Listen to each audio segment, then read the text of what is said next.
नमस्कार, मैं हूं हेमंत सिंह और इस वक्त हम मौजूद हैं संत कबीर नगर की मेहदावल विधानसभा सीट पर। और भले ही जो है तापमान में गिरावट दर्ज की जा रही है और मौसम में ठंडक का असर देखने को मिल रहा है, लेकिन राजनीतिक तापमान और संत कबीर नगर का आने वाले विधानसभा चुनाव को लेकर माहौल यहाँ का गर्म है।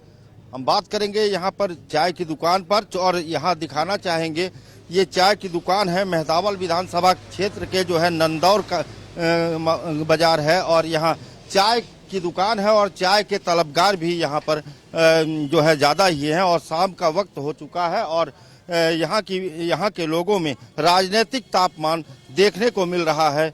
और यहाँ पर जो राजनीतिक दल हैं वो पूरी तरह से क्षेत्र में लगातार भ्रमण कर रहे हैं और इसी क्रम में हमारे साथ मौजूद हैं, यहाँ पर क्षेत्र भ्रमण करके जो है लौटे हैं और चाय की तलब मिटा रहे हैं। पूर्व मंत्री समाजवादी पार्टी की सरकार में रहे हैं लक्ष्मीकांत उर्फ पप्पू निषाद जी, और वो भी टिकट की रेस में जो है मेहदावल विधानसभा सीट से सपा में जोर आजमाइश कर रहे हैं। ये अलग की बात है, टिकट अभी मिलने में देर है, टिकट किसको मिलेगा ये तो समाजवादी पार्टी ही तय करेगी, लेकिन जो राजनीतिक तापमान है उसमें जो है काफ़ी जो है गर्मी देखने को मिल रही है। तो पूर्व मंत्री आप रहे हैं और इस समय फिर क्षेत्र में आप उतर चुके हैं और क्या माहौल मिल रहा है? क्षेत्र में पूरा जनता मन बना चुकी है भाजपा को हटाने को और समाजवादी पार्टी श्री अखिलेश यादव जी को मुख्यमंत्री बनाने के लिए पूरा क्षेत्र जल्दी से जल्दी चुनाव कराने के लिए बेताब है कि यह सूचना जारी हो जाए, डेट आ जाए और जोगी को हटाकर कुर्सी से माननीय अखिलेश जी को मुख्यमंत्री बनाया जाए। आखिर वजह क्या मानते हैं, आखिर क्यों इस बार? पिछली बार तो अखिलेश जी को यहाँ की जनता ने नकार दिया और समाजवादी पार्टी हारी, बीजेपी के जो है राकेश सिंह बघेल को भारी बहुमत से जीत मिली, और इस बार क्या ऐसा होने वाला है कि जो है समाजवादी पार्टी जीतेगी? ऐसा है, भाजपा देखिए झूठ बोलने का उसको ट्रेनिंग मिलता है, जानते हैं आप, उनका जो आरएसएस का सेंटर है वहां से ट्रेनिंग मिलती है झूठ बोलने के लिए। वो लोग झूठ बोल करके प्रदेश के जनता को, विधानसभा की जनता को झूठ बोल करके तमाम बहकावा लालच दे करके कि हम इतनी 2 करोड़ नौकरियां देंगे, 1 साल में सबको रोजगार देंगे, भ्रष्टाचार खत्म करेंगे, सारा चीज झूठ बोल करके। और सारी जनता आप समझ गई है कितने झूठे हैं ये भाजपा के लोग, आरएसएस के लोग, सारे लोग अब इनके बहकावे में नहीं आने वाले हैं। पप्पू जी, एक बड़ा सवाल आता है कि आखिर 5 साल यहाँ जो है डबल इंजन की सरकार रही है, यहाँ के विधायक जो है बीजेपी के रहे, बीजेपी नारा दे रही है सबका साथ सबका विकास, और इतना विकास किया है, विकास के नाम पे बीजेपी वोट मांग रही है। तो क्या जनता जो है उनके वादों को जो है, जो बीजेपी के वादे हैं, दावे हैं, उसको समाजवादी पार्टी किस नज़र से देखती है? अब बता दिया आपको कि उनका जो कार्यक्रम है झूठ बोलने का, जनता ने जान लिया है।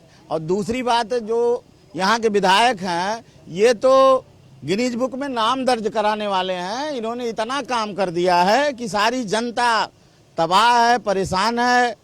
कहीं सड़कों का जो भी काम हो रहा है बिल्कुल खराब, जो भी काम हो रहा है मानक विहीन हो रहा है। सारे लोग, सारे वर्ग के लोग परेशान है। पुलिस उत्पीड़न हो रहा है, गुंडई हो रहा है, तहसील में कोई काम नहीं होता, चाहे जिस विभाग में चले जाओ कोई सुनने को तैयार नहीं है। तो क्या मानते हैं कि जो मेहदावल की मूल समस्याएं क्या है, किन समस्याओं को लेकर समाजवादी पार्टी मेहदावल विधानसभा में मुद्दा बनाकर चुनाव मैदान में जाएगी? देखिए, ये मेहदावल विधानसभा पिछड़ा विधानसभा क्षेत्र है।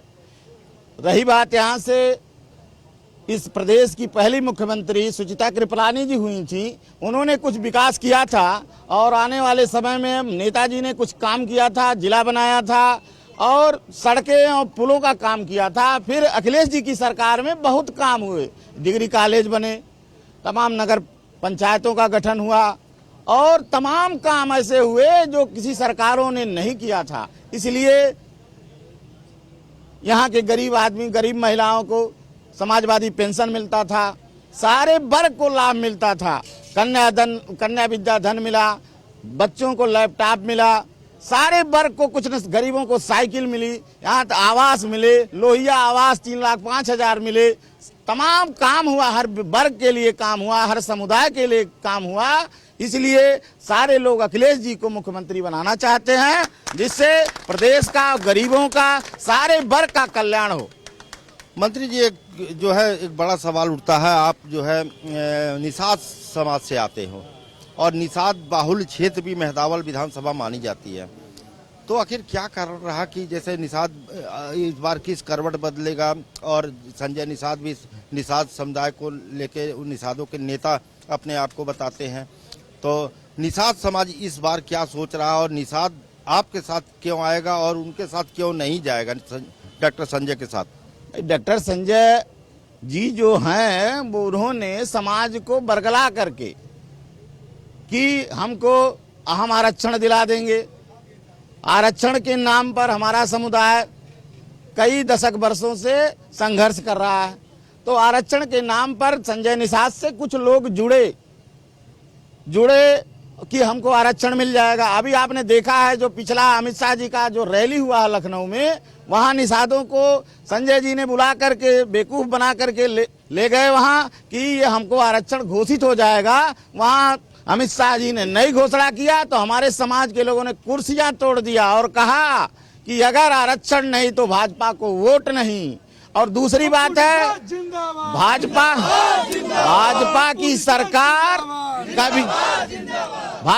सरकार कभी भी हमारे समाज के लिए काम नहीं किया है। अभी आप देख लो, हमारे समाज के लिए राष्ट्रीय अध्यक्ष श्री अखिलेश यादव जी ने निषाद जयंती 5 अप्रैल को घोषित किया था, लेकिन ये भाजपा की सरकार उसको खत्म कर दिया। दूसरी बात, लोहिया आवास के बराबर मछुआ आवास राष्ट्रीय अध्यक्ष हमारे अखिलेश यादव जी ने दिया था, जो सारे गरीब निषाद लोगों को मिला 3,05,000। और जो मछली के पट्टे होते थे, घाट नदियों के पट्टे होते थे, वो आसानी से निषादों को मिल जा रहा था। भाजपा की सरकार आई, एक मुश्त पैसा ले रही है, कोई निषाद बिरादरी का आदमी पट्टा नहीं ले सकता। पप्पू जी, एक बड़ा सवाल आता है कि अगर बीजेपी क्यों संजय निषाद को साथ लेके चल रही है जब उनके पास जनाधार निषाद समाज का नहीं रह गया? तो ऐसा है, बीजेपी वो जान रही है, उसको जानकारी नहीं है कि वो कितना बड़ा झूठा संजय निषाद है। झूठ बोल करके अपने लड़के को, हमारे नेता ने उनके लड़के को सांसद बना दिया, हम ही लोग प्रचार करके बना दिए सांसद। दूसरी बार यहाँ वो स्थान बदल करके संत कबीर नगर आए, झूठ बोल करके सांसद हो गए, अपने तो फिर एमएलसी हो गए। निषाद समाज को छोड़ दिया कि तुम उसी जगह पे पड़े रहो। इसलिए सारा निषाद समाज जान गया है कितना बड़ा ठग और कितना बड़ा झूठा संजय निषाद हैं। तो क्या मानते हैं कि डॉक्टर संजय निषाद अपने स्वार्थ के लिए जो है निषाद समाज को बेच रहे हैं? ऐसा देखिए, संजय निषाद करसवल कांड हुआ था खलीलाबाद जो गोरखपुर बॉर्डर पर, संजय निषाद अपनी पार्टी को जगाने के लिए हमारे समाज का एक अखिलेश निषाद लड़का था, अपने माँ बाप का अकेला था, उसका बलि चढ़वा दिया, उसके नाम पर करोड़ों रुपया वसूला, लेकिन एक भी पैसा उसके माँ बाप को नहीं दिया गया। और हम लोगों ने मिलकर के समाजवादी पार्टी, हमारे राष्ट्रीय अध्यक्ष श्री अखिलेश यादव ने उस पीड़ित परिवार को, अखिलेश के पिता और माता को जा करके हम लोगों ने पैसा दिया और उसके बुढ़ापे का आंसू पोंछने का हमारे जो नेता ने काम किया वो कोई नेता नहीं कर सकता है। पप्पू जी, एक सवाल ये उठता है कि क्या उत्तर पूर्वांचल का या उत्तर प्रदेश का चुनाव जो है वो जाति समीकरण पे टिकेगा? ऐसा है कि देखिए, जो नेता, हम भी यहाँ 5 साल विधायक रहे, मंत्री रहे, कोई भी क्षेत्र में गुंडाई नहीं कर सकता था, पुलिस उत्पीड़न नहीं हो रहा था, किसी व्यापारी को कोई विभाग सता नहीं सकता था, जांच के नाम पर लोगों को परेशान आज किया जा रहा है। जी, मेरा सवाल यह है कि क्या जाति समीकरण पे चुनाव टिकेगा अब की बार? ऐसा नहीं है। समाजवादी पार्टी को सब वर्ग के लोग वोट दे रहे हैं। समाजवादी पार्टी एक विशेष वर्ग की पार्टी नहीं है, वो हिंदू, मुसलमान, सिख, ईसाई सारे धर्मों की पार्टी है। और हमारे अखिलेश नेता जो हैं वो सारे धर्म को लेकर के साथ चलते हैं, इसलिए सारा वर्ग उनके साथ है। तो ये थे हमारे साथ पप्पू निषाद जी, जिनका साफ तौर पर कहना है कि समाजवादी पार्टी सभी वर्ग और धर्म को लेकर चल रही है। शायद यही वजह है कि अब की बार इनको पूरी तरह से यकीन है कि अब की बार 2022 में जो है समाजवादी पार्टी की सरकार बनाएगी। अब लोगों के पास चलते हैं, उनसे जानते हैं कि माहौल में कितनी गर्माहट है। आप बताइए, आपका क्या नाम है? अर्जुन यादव। अर्जुन जी, क्या मानते हैं कि माहौल, जो राजनीतिक माहौल है उसका कितना गर्म है? बहुत गर्म है। ये जनता यही चाह रही है कि कब चुनाव हो जाए और अखिलेश जी का सरकार बन जाए। हम तो दौड़ते हैं खलीलाबाद में, फिर हैसड़ में, धनघटा में, मनो कई ठहर गए हैं, लेकिन सब लोग गरीब आदमी यही चाहते हैं कि अखिलेश यादव का मुख्यमंत्री बने और विधानसभा में अपन कुर्सी मुख्यमंत्री के रूप में गरीब जनता देखे। क्या नाम है आपका? मेरा नाम हरीलाल लोधी है। क्या मानते, कितना माहौल गर्म है राजनीतिक? माहौल तो बहुत गर्म है, इतना गर्म है कि हर जाति विशेष के लोग अखिलेश यादव को मुख्यमंत्री बनाना चाहते हैं। और खास करके महंगाई और तमाम मुद्दे हैं, डीजल, पेट्रोल, रसोई गैस, तमाम खाद्य पदार्थ जो तमाम महंगे हुए हैं, जिसे लेकर के जनता में बहुत आक्रोश है। और जनता जिसके जवाब में अखिलेश यादव को चुनना चाहती है, भाजपा सरकार को हटाना चाहती है। तो आप बताइए, क्या नाम आपका? जी आनंद। क्या नाम आपका? मोहम्मद आजम अशरफी जिलानी। क्या मानते हैं, माहौल कितना गर्म है ये विधानसभा का? जैसे सर यहाँ का 312 का विधानसभा जो है बहुत गर्म है, लेकिन उस गर्म को गर्मी की मिटाने के लिए हमने आइस रखा है, जिसे पप्पू निषाद कहा जाता है, ठीक है। लेकिन उन लोगों ने जो भी विकास किया है वो सिर्फ अपने और अपने तिजोरियों को भरने के लिए विकास किया है। क्योंकि जब लॉकडाउन लगा है सर, तब लोगों के घरों पर सिर्फ मैंने परई को देखा है, किसी के घर पे मैंने झोले को टंगा हुआ नहीं देखा है। इस पे मैंने एक लिख भी दिया है, खजानों को रद्दी समझकर बेच डालेगा और चंदन को अगरबत्ती समझकर बेच डालेगा। हुकूमत दे दी हमने चाय बेचने वाले के हाथों में, सर हुकूमत दे दी हमने चाय बेचने वाले के हाथों में, हमें लगता है भारत को चाय की पत्ती समझकर बेच डालेगा।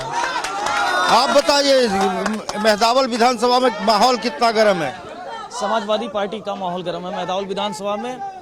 और मेहदावल विधानसभा से अगर माननीय पप्पू निषाद जी को टिकट मिलता है तो अन्य सारी पार्टियों का यहाँ पे जमानत जब्त हो सकता है। तो ये माहौल है यहाँ मेहदावल विधानसभा का, पूरी तरह से माहौल गर्म है। और ये कबीर की धरती है, कबीर की धरती हमेशा मिथक तोड़ती है। और आपको दिखाना चाहेंगे, ये साइकिल है, ये साइकिल अखिलेश की या समाजवादी पार्टी की नहीं है, ये आम लोगों की साइकिल और इस पे नंबर लगा हुआ है। ये पहली बार ऐसा देखने को मिल रहा है कि किसी साइकिल पे जो है नंबर प्लेट लगी हो। तो ये कबीर की धरती है, यहाँ मिथक टूटते हैं। तो ये अब की बार देखना होगा 2022 में कबीर की धरती क्या मिथक तोड़ती है और यहाँ की जनता किसकी सरकार बनाती है। कैमरा पर्सन मान यादव के साथ Hemant Singh, news world India, संत कबीर नगर।